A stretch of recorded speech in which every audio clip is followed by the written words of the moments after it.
أعوذ بالله من الشيطان الرجيم بسم الله الرحمن الرحيم الحمد لله رب العالمين الرحمن الرحيم مالك يوم الدين إياك نعبد وإياك نستعين اهدنا الصراط المستقيم صراط الذين أنعمت عليهم غير المغضوب عليهم ولا الضالين.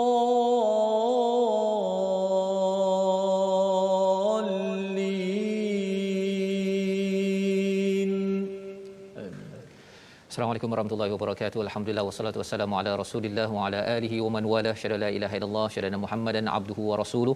Allahumma salli ala sayidina Muhammad wa ala alihi wa sahbihi ajma'in. Amma ba'du. Apa khabar tuan-tuan dan puan yang dirahmati Allah sekalian? Kita bersyukur pada Allah Subhanahu wa taala pada hari yang berbahagia pada hari ini kita dapat bertemu kembali dalam My Quran Time baca faham amal, dan pada hari ini kita pada halaman 338 bersama Al-Fadil Ustaz Tirmizi Ali. Apa khabar Ustaz? Baik, alhamdulillah. Ustaz Faham, apa khabar ini? Alhamdulillah sihat ya. Alhamdulillah makin sihat. Okey. Alhamdulillah kita bersyukur pada Allah Subhanahu Wa Taala bersama dengan tuan-tuan yang berada di Facebook, di depan kaca TV. Terima kasih diucapkan kerana masih setia untuk bersama Al-Quran pada setiap hari kita menggunakan masa kita ini untuk sama-sama kita melihat perkataan daripada Allah Subhanahu Wa Taala. Kita mulakan dengan doa ringkas kita. Subhanakala ilmalana illa ma 'allamtana innaka antal alimul hakim. Rabbi zidni ilma. Ya Allah, tambahkanlah keberkatan dan juga kebaikan dengan ilmu pada hari ini. Kita saksikan apakah ringkasan bagi halaman 338. Daripada ayat yang ke-47, apakah yang akan kita lihat? Ada kumpulan manusia, ya, mereka yang kufur kepada Allah SWT, minta azab disegerakan, dan bagaimana Allah menyatakan ada penangguhan untuk memberi ruang, ya. Ruang untuk apa? Kita akan baca sebentar lagi insya-Allah pada ayat 47 dan ayat 48. Dan ketika ruang itu diberikan, apakah tugas Nabi sallallahu alaihi wasallam? Ini dijelaskan pada ayat 49 hingga 51 untuk kita sama-sama ikuti, ya, bagaimana perjuangan Nabi, dan dalam masa berjuangnya Nabi itu pengukuhan wahyu dan pemeliharaannya daripada syaitan. Kita akan lihat satu kisah Al-Gharaniq. Ini satu kisah yang ada kisah sudut yang betul, ada sudut yang tak betul, yang kita akan lihat pada ayat 52 hingga 55. Mari sama-sama kita baca dahulu ayat 47 hingga 52 dipimpin Al-Fadil Ustaz Tirmizi Ali. Baik, alhamdulillah, terima kasih Al-Fadhil Ustaz Tuan Fazrul. Kita alhamdulillah semua penonton-penonton sahabat-sahabat Al-Quran yang terus setia istiqamah dalam My Quran Time baca faham amal. Alhamdulillah, pada hari ini kita meneruskan lagi rutin kita bersama dengan Al-Quran. Kita bergantung hidup kita dengan Al-Quran Karim kerana ia adalah kalamullah, mukjizat, bukti yang agung daripada Allah Subhanahu Wa Taala. Sudah pasti ia akan membimbing kita untuk berada pada jalan siratal mustaqim, jalan yang lurus, seperti mana kita sentiasa baca pada surah Al-Fatihah, ihdinas siratal mustaqim. Itulah doa kita sampai kita mengharapkan kita berada di atas dunia, hidup dalam keadaan yang lurus, dan kita mati dalam keadaan dapat beriman kepada Allah Subhanahu Wa Taala dalam iman, insya-Allah. Baik, sahabat-sahabat di Facebook, teruskan share, tekan butang share dekat bawah, kita sebarkan Al-Quran. Yang di rumah juga boleh share lah dalam grup-grup yang ada tu. Mudah-mudahan semua dapat manfaat, insya-Allah. Hari ini muka surat 338. Sama kita baca terlebih dahulu dengan alunan jaharkah, insya-Allah, daripada ayat 47 hingga 52.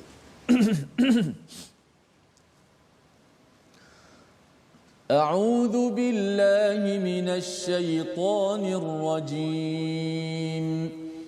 وَيَسْتَعْجِلُونَكَ بِالْعَذَابِ وَلَنْ يُخْلِفَ اللَّهُ وَعْدَهُ وإن يوما عند ربك كألف سنة مما تعدون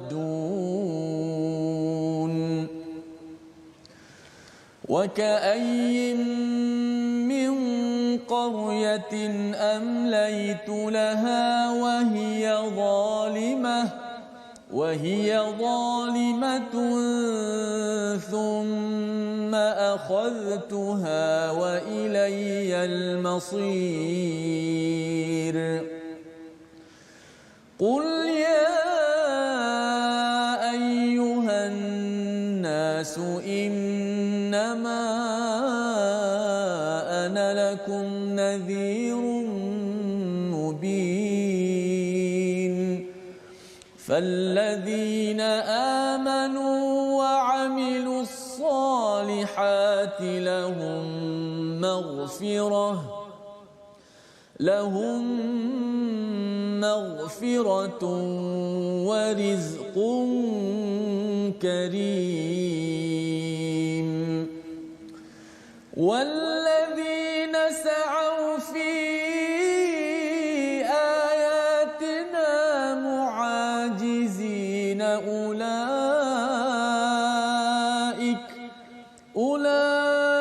أولئك أصحاب الجحيم وما أرسلنا من قبلك من رسول ولا نبي إلا إذا تمنى ألقى الشيطان في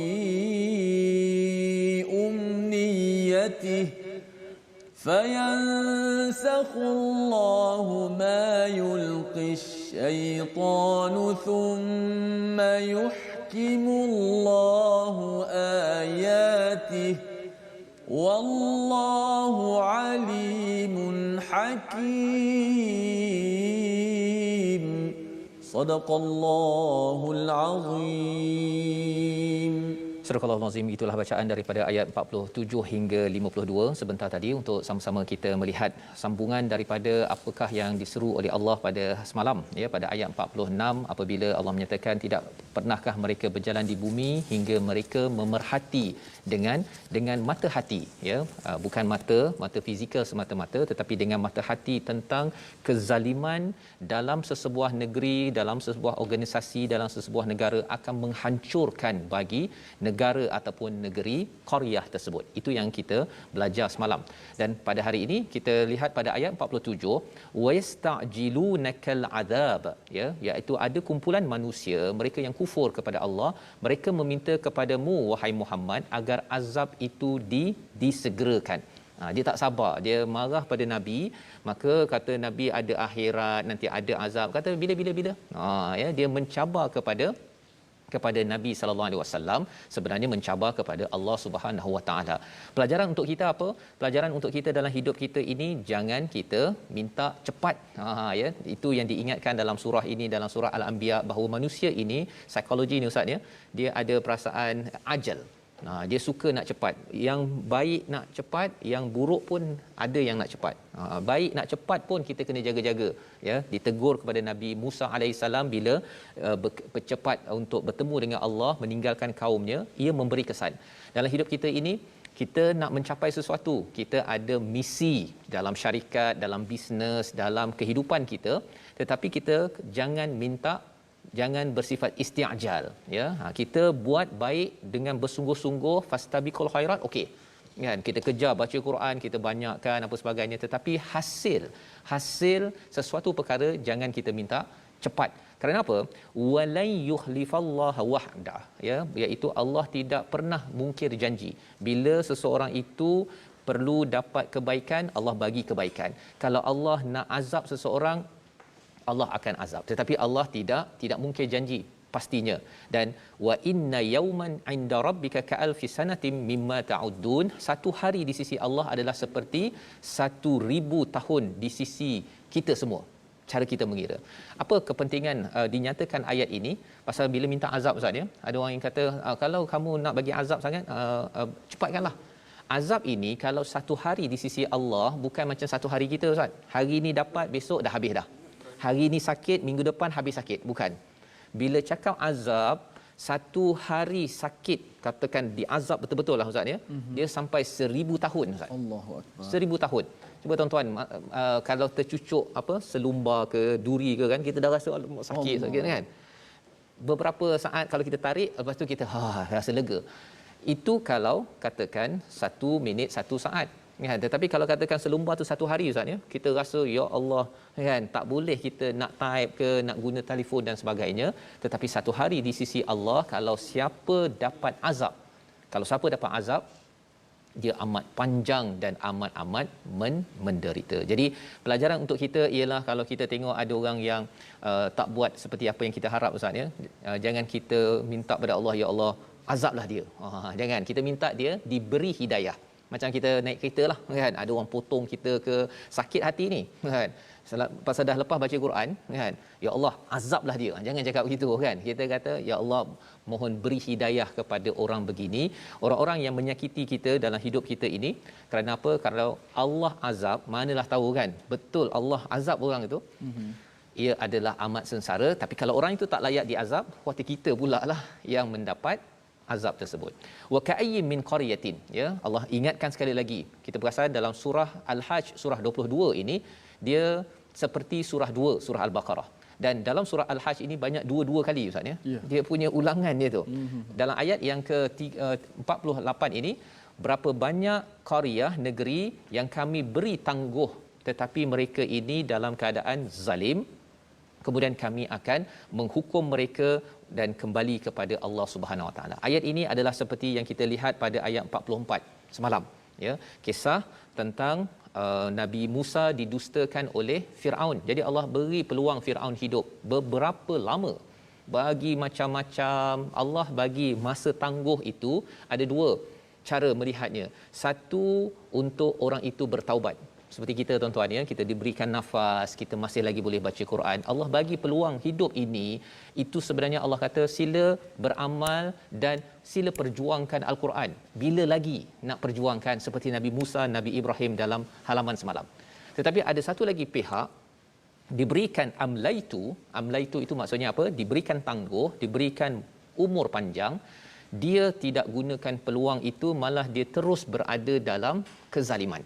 Ya, kezaliman, dan dia tak tegur kepada orang-orang di sekitarnya, sehingga kan satu kawasan itu dipenuhi dengan orang yang zalim, rakyat yang zalim, sehingga Allah akhaztuha, iaitu menghukum mereka.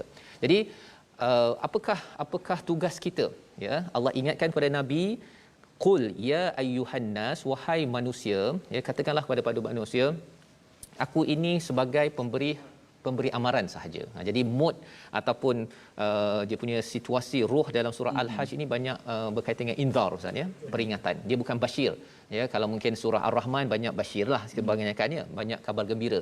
Tapi surah Al-Hajj ini banyak berkaitan dengan peringatan. Mengapa tuan-tuan? Salah satunya ialah hari kiamat itu, as-saah yang bermula pada awal surah ini, perkara yang berlaku sekali saja. Jadi kalau kita berkata tak apa, it's okay, kita mesti positif. Tetapi kalau dah sampai ke akhirat, kalau di azab, tak ada positif lagi Ustaz. Tak boleh kita berfikirlah positif kan. Tak apa, dia tu tidak baca Quran pun positif. Jangan. Kalau kita asyik basyir saja tanpa nadhir, khawatir orang itu rasa bahawa tak apa kot, saya ni orang Melayu, tak faham bahasa Arab, tak apa, it's okay kan. Dia rasakan bahawa dia masih lagi boleh bersangka baik pada Allah, padahal Allah suruh dia untuk memahami peringatan daripada Allah Subhanahu Wa Taala. Jadi tugas Nabi hanya memberi peringatan. Ayat 50 ya, bagi orang yang beriman, tadi orang yang tidak beriman. Tapi kalau orang beriman, beramal soleh, mereka dapat apa? Yang pertama, bagi mereka lahum maghfirah, mereka mendapat keampunan. Bila kita beriman dan beramal soleh, tuan-tuan baca Quran, tuan-tuan tolong orang, infak pada setiap masa, solat ya, memudahkan urusan orang lain bagi tuan-tuan yang sedang bekerja, itu adalah iman dan amal soleh kalau buat kerana Allah. Yang pertama, kita sebenarnya sedang bertaubat ataupun memohon keampunan. Itu kaedahnya. Selain daripada kita berdoa istighfar dekat masjid, tuan-tuan berada dekat rumah sambil masak, ya, sambil buat kerja, itu sebenarnya itu amal soleh. Itu tanda, ya Allah, saya ini perlukan keampunan daripadamu ya Allah. Selain daripada saya istighfar pada masa tertentu, saya buat kebaikan, itu juga adalah tanda saya perlukan keampunan daripadamu ya Allah. Yang pertama. Yang kedua, dapat apa? Rizqun karim. Menarik istilahnya ustaz ya. Ini lebih kurang macam surah Yasin jugalah ya, maghfiratun wa ajrun karim. Kat sini rizqun karim, pasal ini dalam surah Al-Hajj ini banyak cakap pasal rezeki ustaz. Yeah. Pasal orang pergi haji ya, orang Mekah, dekat Mekah itu ada orang musyrik pun dia dapat rezeki banyak daripada haji. Jadi Allah guna perkataan rizq pula kat sini. Quran ni dia menggunakan psikologi orang yang sedang mendengarnya. Jadi rizqun karim, mengapa diletakkan rizqun karim di sini? Salah satunya rezeki yang melimpah-limpah, yang mulia. Tuan-tuan mungkin pernah kan, kalau kita tengok kalau kucing ustaz ya. Yeah. Ustaz kalau katakan bagi kucing makanan ya, kita bagi dia dengan dua tangan sambil kita duduk betul-betul ke, ataupun kita bagi begitu saja? Biasa bagi begitu. Begitu je ustaz kan. Itu namanya rizq. Rezeki kepada kucing. Tapi kalau rizqun karim, satu melimpah-limpah tapi dengan kemuliaan. Allah. Kemuliaan. Kita tidak mahu di dunia ini Allah bagi pada kita rizq sahaja, tak ada karim ustaz. Itu yang kita lihat. Kita jangan tersilap pandang, kita tengok orang tu kaya tapi tak sembahyang. Dia tu dapat akaun dia berbilion-bilion, ya, ada akaun luar negara tapi tengok macam dia taklah berapa solat pun. Sebenarnya itu namanya rizq, tetapi bukan rizqun karim. Allah nak cerita bahawa orang-orang musyrik yang kaya, yang dapat macam-macam, yang diberikan peluang oleh Allah ini adalah dapat rizq. Tetapi bagi orang beriman, beramal soleh, mendapat rizqun karim. Allah bagi elok-elok, mulia, melimpah ruah sampai ke akhirat sana. Jadi ayat yang ke-51 kita nak baca kerana ini peringatan yang penting agar kita jelas dalam hidup kita ini, kita mungkin akan bertemu dengan orang yang dinyatakan pada ayat 51. Kita baca sekali lagi. Baik, masya-Allah, kita nak baca ayat ke-51. Begitulah bagaimana Ustaz Fazrul bagi kita faham tentang ayat, walaupun nampak macam berat, kita nampak macam nak faham macam mana ayat ni, tapi kita nampak bagaimana kita nak amalkan dalam kehidupan kita. Sebab tu kita doakan mudah-mudahan Al-Quran yang kita baca ini menjadi akhlak cerminan kepada kita semua. Kerana kehidupan itu adalah akhlak. Maka kita nak sebagaimana akhlak Nabi Al-Quran, kita juga belajar Al-Quran. Mudah-mudahan sedikit sebanyak kita dapat ikut akhlak yang dipandukan oleh Al-Quran Al-Karim. Ayat 51. A'udzubillahi minasyaitonirrajim. Walladzina sa'au fi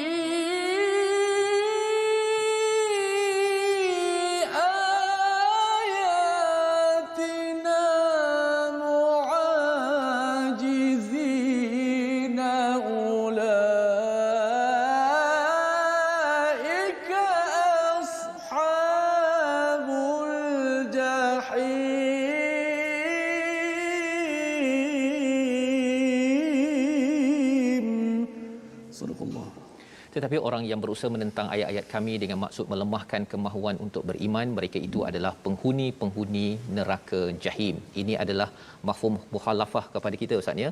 Kefahaman daripada ini terbaliknya apa? Kita faham dulu ayat 51 apa? Orang-orang yang sa'au ini adalah orang yang bersegera fi ayatina muajizin, pada ayat-ayat kami dia cuba untuk melemahkannya. Muajizin ini maksudnya bukan sekadar dia buat begitu-begitu sahaja, dia kaji, dia gunakan pelbagai sumber R&D, research untuk melemahkan, untuk menyebabkan orang tidak beriman ustaz. Untuk melemahkan, dia kacau pada Nabi, dia buat research, buat strategi dan sebagainya agar ayat-ayat Allah ini tidak diimani. Allah kata apa?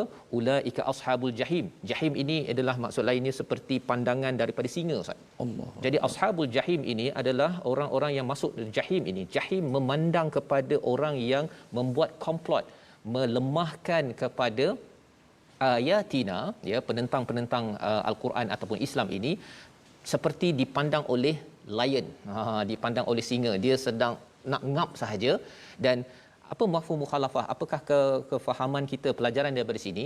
Kalau ada orang nak melemahkan Islam ini, dia sa'au dan juga mu'ajizin, Ustaz. Dia bersegera dan dia berusaha sedaya upaya semua dia gemblengkan. Apa pelajaran untuk kita? Kita kena bersungguh-sungguh lah, Ustaz. Betul. Ya, Quran ini kita bukan sekadar gitu-gitu saja.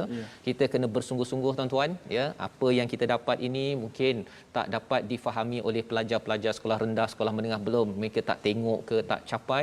Kita kena fikir macam mana saya nak bawakan perkara ini ke sekolah bila sekolah dah buka, Ustaz. Ya, agar apa? Ayatina ini dinaikkan, bukannya muajizin dilemahkan ataupun kita beri peluang kepada kumpulan-kumpulan lain untuk dilemahkan. Jadi ini pelajaran untuk kita membawa kepada perkataan pilihan pada hari ini, mala ataupun malawa, iaitu menangguhkan. Ya, 10 kali disebut di dalam al-Quran. Allah nyatakan bahawa Allah menangguhkan kepada orang-orang yang kufur itu, Allah tangguhkan azab. Allah tidak terus azab. Kerana Allah nak memberi peluang antara dua pilihan, sama ada mereka itu akan kembali kepada Allah seperti Abu Sufyan kembali beriman kepada Allah selepas beberapa belas tahun menentang Nabi. Tetapi ada orang yang merasakan bahawa saya dah kaya, saya dah dapat macam-macam, saya boleh teruskan kezaliman, saya boleh jadi pemimpin yang terus menzalimi. Tiba-tiba Allah boleh terus hukum, terus sahaja orang kutuk, dunia kutuk, belum lagi bila malaikat dan juga azab Allah sampai kepada sesuatu kawasan itu. Kita berehat sebentar, kita kembali di My Quran Time, baca faham amal insya-Allah. Insya-Allah.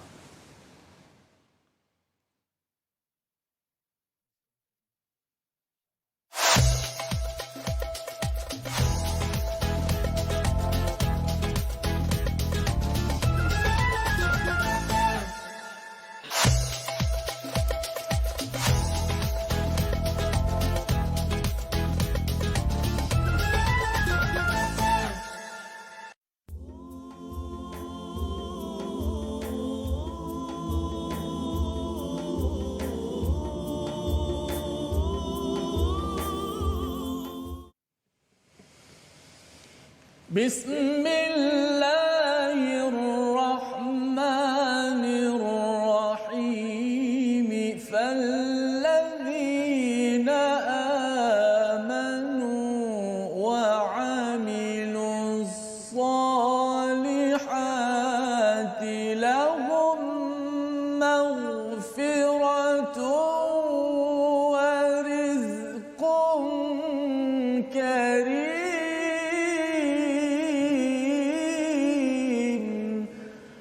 Sadaqallahul Azim. Maka orang-orang yang beriman dan sentiasa mengerjakan kebaikan amal saleh, bagi mereka keampunan dan juga rezeki yang mulia. Allahumma ja'alna minhum. Mudah-mudahan Allah Subhanahu Wa Taala menggolongkan kita semua di kalangan mereka yang sentiasa beramal saleh, dan Allah Taala kurniakan kepada mereka keampunan dan rezeki yang mulia sebagaimana yang ditadabbur, dicerahkan oleh Ustaz Fazrul sebentar tadi. Mudah-mudahan insya-Allah. Alhamdulillah, sahabat-sahabat semua terus setia dalam My Quran Time, baca faham amal. Jom kita ngaji sikit ilmu tajwid pada hari ini dalam perbahasan at-tafkhim wa tarqi ataupun perbahasan bacaan yang tebal dan nipis dalam al-Quran. Maka bacaan tebal dan nipis ni bolehlah kita bahagikan kepada 3. Dalam huruf hijaiyah tu yang ada 29 huruf itu kita pecahkan kepada 3 bahagian. Iaitu yang pertama, kalau kita lihat di slide kita. Okey, cantik jadual kita hari ini. Huruf-huruf tebal dan nipis terbahagi kepada 3 bahagian.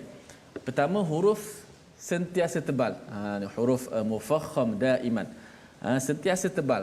Iaitulah ada 7 huruf disebut sebagai huruf khussa dagtin kiz. 7 huruf ni disebut juga sebagai huruf isti'la yang pernah kita belajar satu ketika dahulu, sifat isti'la kan. Maka 7 huruf ini adalah huruf yang sentiasa tebal. Kha, sad, dad, ghin, ta, qaf dan za. Khussa dagtin kiz. Atas ke tebal, baris bawah pun tebal, baris depan pun tebal juga, mati pun tebal. Sentiasa tebal. Dan dia adalah tingkatan martabak dia. Baik.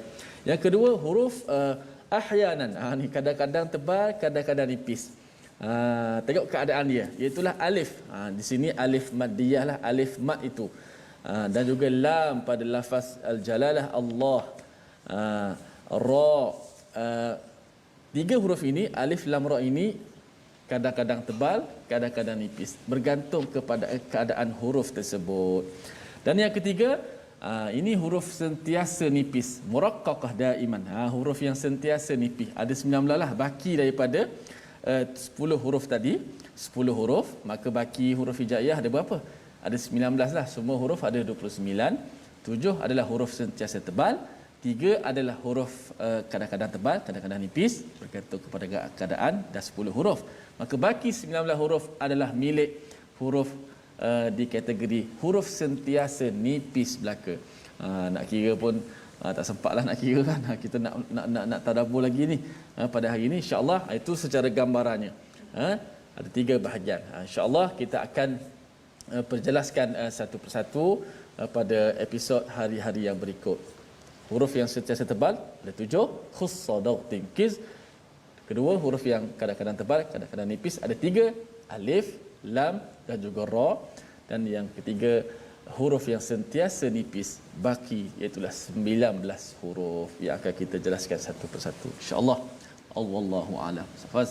Ya, baik, terima kasih diucapkan pada Ustaz Tirmizi menjelaskan tadi tentang huruf-huruf tebal dan nipis Ustaz ya. Dan kita akan melanjutkan lagi perbincangannya untuk kita sama-sama ya dapat manfaat cara bacaan dengan tepat ya, bukannya main ikut-ikut rasa hari ni nak tebal tebal kan, bila ada kahak lebih sikit tu rasa nak apa yang keluar saja, bukan sekadar itu, tetapi kita dengan ilmu kita tak ikut mood, tetapi kita mengikut kepada panduan daripada Allah Subhanahu Wa Taala. Kita ingin menyambung ya pada halaman 338. Sebentar tadi kita sudah berbincang tentang orang-orang yang cuba untuk menentang kepada ayat-ayat Allah ataupun melawan kepada ketauhidan kepada Allah Subhanahu Wa Taala. Mereka membuat dengan penuh usaha. Pelajaran untuk kita kena lagi tuan-tuan ya, share dengan rakan-rakan, dan kita mungkin tulis nota ke, kita tukarkan, berikan kesedaran, dan dengan kita dah boleh rentas negeri, balik kampung dan sebagainya ini, kita cari idea-idea sa'au ya, iaitu apa, bersegera untuk memastikan bahawa mukjizat ini diangkat setinggi-tingginya. Tetapi bila Nabi nak buat perkara ini, kita tengok pada ayat yang ke-52 kita baca sebentar tadi, wama arsalna min qablika mir rasul wala nabiyyin ya, rasul dan nabi ini bila mereka tamanna. Apa maksud tamanna?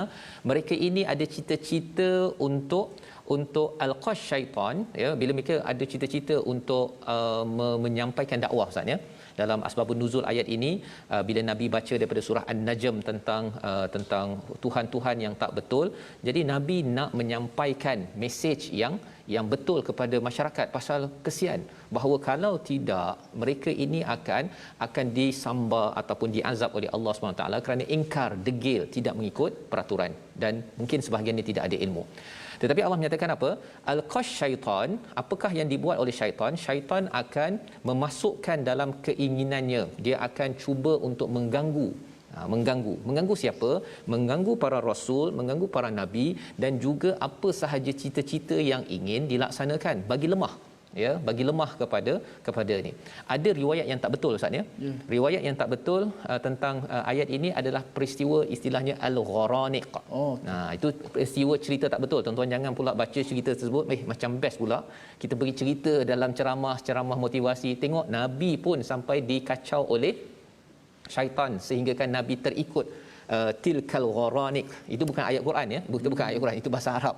Maksudnya orang musyrik pada waktu itu dengar Nabi cakap tilkal gharaniq, ini adalah berhala-berhala yang diperlukan, sampai semua orang Islam dengan tak Islam sujud.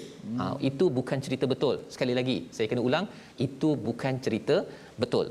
Yang betulnya dalam ayat ini, kefahamannya kita melihat pada tafsir, ulama menyatakan bila Nabi nak buat sesuatu perancangan kebaikan, syaitan akan lawan.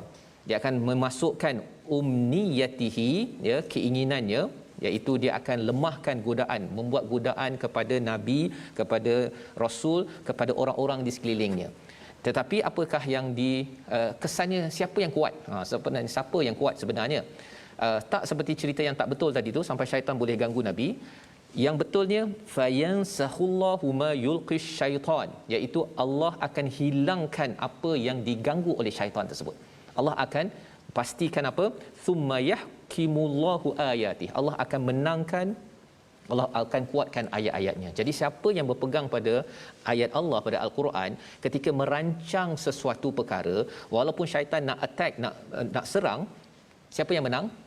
Thumma yuhkimullahu ayatih. Confirm akan menang bila kita berpegang pada Al-Quran, ya. Wallahu alimun hakim, Allah yang maha mengetahui, Allah maha bijaksana, ya, dalam mengatur perkara ini. Jadi pelajaran untuk kita apa? Pasal dalam hidup kita Ustaz, ya, kadang-kadang kita ada plan, perancangan nak buat sesuatu yang baik, dia ada je godaan-godaan. Ya, nak baca Quran tiba-tiba rasa lemah, kan. Kita nak ajak kepada kawan kita pula yang kutuk kita, lah baru 3 kali ikut My Quran Time nak jadi ustazah contohnya lah Ustaz, kan. Dia kutuk, dia labelkan kita. Pada waktu itu mungkin itu adalah syaitan boleh dalam bentuk jin, ya, dalam hati kita rasa lemah, ataupun di kalangan manusia, ya, yang melemahkan kita. Jadi apakah yang perlu kita buat tuan-tuan sekalian dalam ayat ini? Pegang kepada ayat Allah. Kita ingat bahawa rupanya betul lah ayat ini menceritakan bahawa ada orang-orang yang akan melemahkan saya, tetapi saya tetap akan menang kalau saya terus ikut kepada ayati, dan Allah amat bijaksana untuk mengaturkannya. Jadi kita nak sambung bacaan ayat 53, ya, sambungan perkara ini, pasal ini adalah fenomena yang akan terus berlaku. Kalau kita faham, kita tidak mudah berputus asa dalam kebaikan. Ayat 53 hingga ayat 55. Baik, terima kasih kepada Ustaz Fazrul. Jom kita terus baca baki lagi pada ayat muka surat yang 338 ini, dan untuk kita mengetahui apa lagi mesej Allah Subhanahu Wa Taala nak sampaikan, moga-moga kita dapat sama-sama belajar, insya-Allah. Ayat 53 hingga 55. أعوذ بالله من الشيطان الرجيم ليجعل ما يلقي الشيطان فتنة للذين في قلوبهم مرض والقاسية قلوبهم وإن الظالمين لفي شقاق بعيد وليعلم الذين أوتوا العلم أنه الحق من ربك فيؤمنوا به فتخبت له قلوبهم وإن الله لهادي الذين آمنوا وإن الله لهادي الذين آمنوا إلى صراط مستقيم ولا يزال الذين كفروا في مرية منه حتى تأتيهم الساعة بغتة أو يأتيهم عذاب يوم عقيم صدق الله العظيم. Surah Al-Azim ayat 53 hingga 55 ini, ya, menyambung kepada bacaan awal kita Ustaz, ya. Terima kasih Ustaz Tirmizi, ya, memimpin bacaan adalah untuk menerangkan kepada kita dekat situ menunjukkan apakah objektif, apa sebab Allah bagi syaitan dekat kita Ustaz, ya. Nabi Rasul pun, ya, bila Nabi Nuh alaihi salam contohnya, bila dia menyeru kepada kaumnya, termasuk anak dia pula yang diganggu oleh syaitan sehingga kan derhaka. Dan apakah mesej ataupun objektif Allah jadikan ada syaitan yang boleh menggoda ini, ya. Allah cakap apa? Liyaj'ala ma yulqish syaitanu fitnah. Ini adalah ujian. Ini adalah ujian. Ujian kepada siapa? Ada 3 kumpulan yang Allah nyatakan di dalam ayat 53 dan ayat 54. Kumpulan pertama, lilladzina fi qulubihim marad, pada hati mereka ada penyakit, dan yang kumpulan yang kedua, wal qasiyati qulubuhum, hati yang keras. Ada 2. Satu yang sakit, satu yang keras.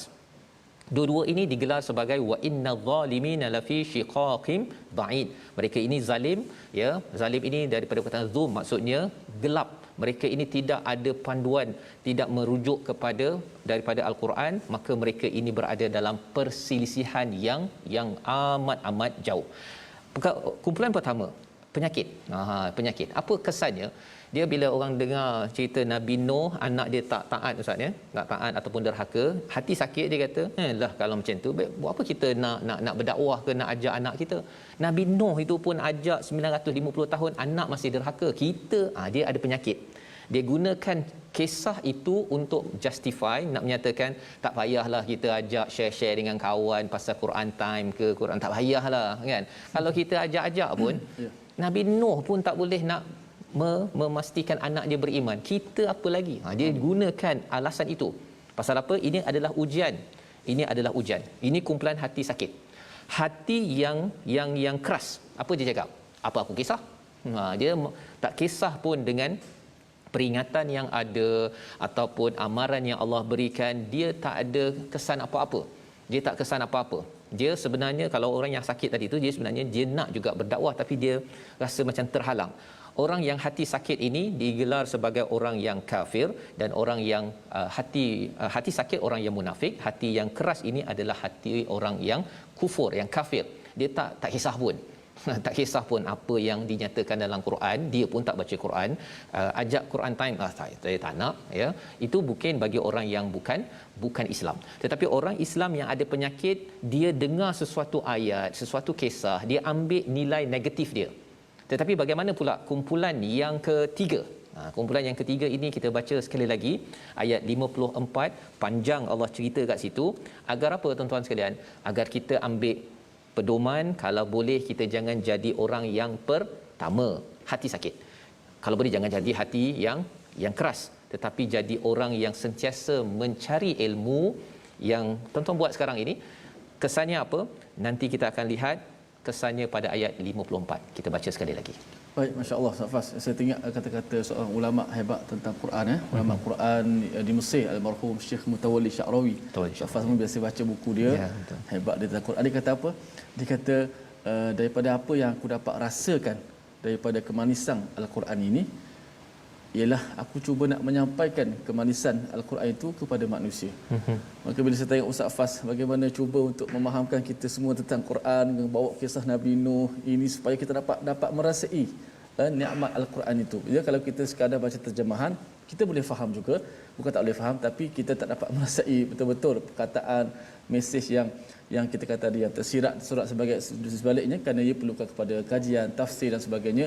Maka mudah-mudahanlah kita dapat belajar ilmu Al-Quran ni, kemanisan tu dapat meresap dalam diri kita, tak banyak pun sedikit yang Ustaz Fazal. Amin amin ya rabbal alamin. Baik, kita nak baca ayat 54. Auzubillahi minasyaitanir rajim.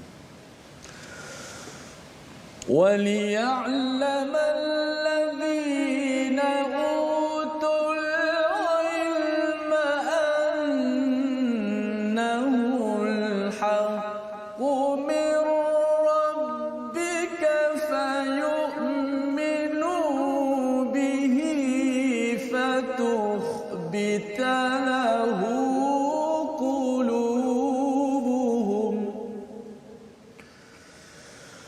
فيؤمنوا به فتخبت له قلوبهم وإن الله لهادي الذين آمنوا إلى صراط مستقيم.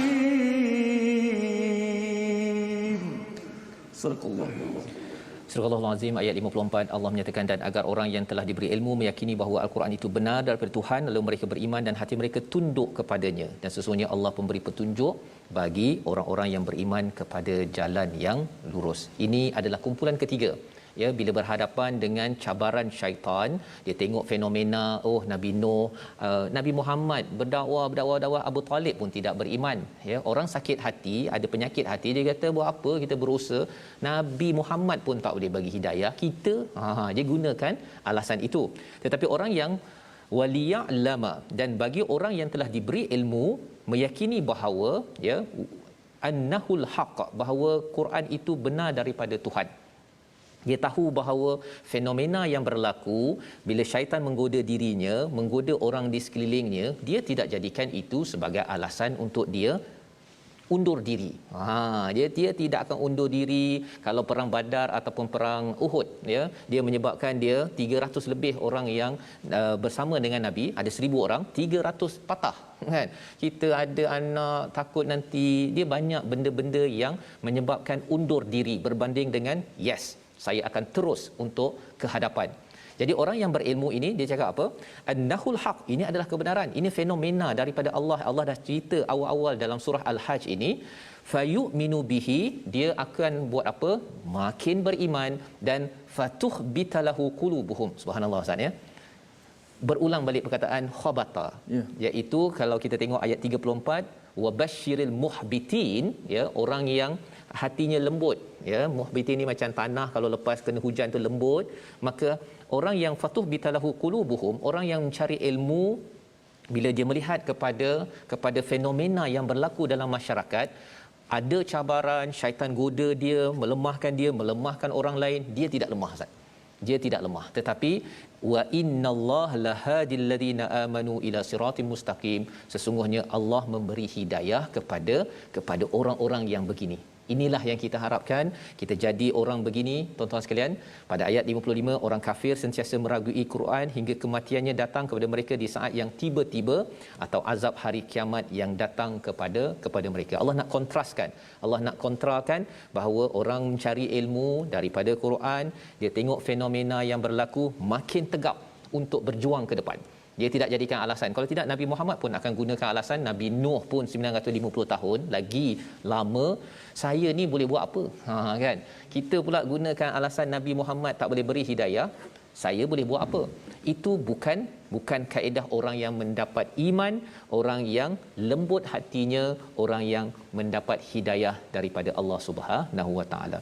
Jadi bagaimana untuk memastikan perkara ini? Jangan kita ada keraguan daripada Al-Quran seperti mana ayat 55, dan juga jangan sampai kita tunggu azab sampai baru nak percaya, dah terlambat.